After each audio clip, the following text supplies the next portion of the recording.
Alright guys, welcome back to the channel. It's your boy Raptor Man here. Basically just wanted to give you guys an update on the Raptor as we are getting closer to the end of the month in our trip to Luther. So I painted my grill hood insert white. As you can see, it's kind of hard to tell in the dark, but it's definitely white instead of black. Installed my new LED light pod. Shout out to Black Lavender for helping me with that. I'm going to give you guys a little bit of a demonstration. I'm going to turn on the lights and show you the stock headlights versus the LED light pods I bought off Amazon. So here we go with that.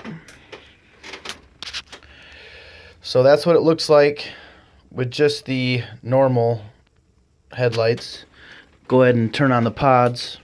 Battery should be fully charged, and you can see that's one hell of a difference. Let me turn it around. I'll give you another angle. Alright, this is just with the stock headlights. Now I'm going to go ahead and turn on the pods,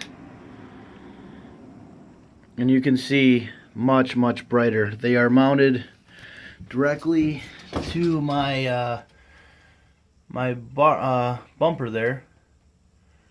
So got it all ran.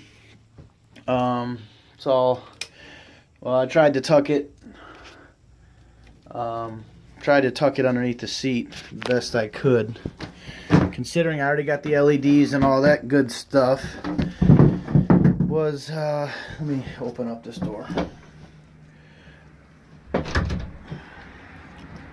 So as you can see, there's definitely a lot of stuff going on.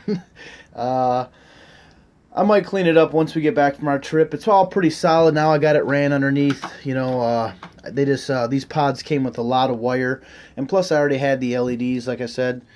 But yeah, it's coming along quite nicely.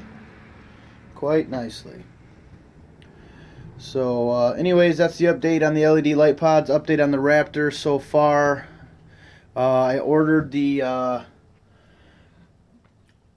those warning label removers, so those will be here in a couple days, and just hoping for some decent weather. So anyways, see you guys.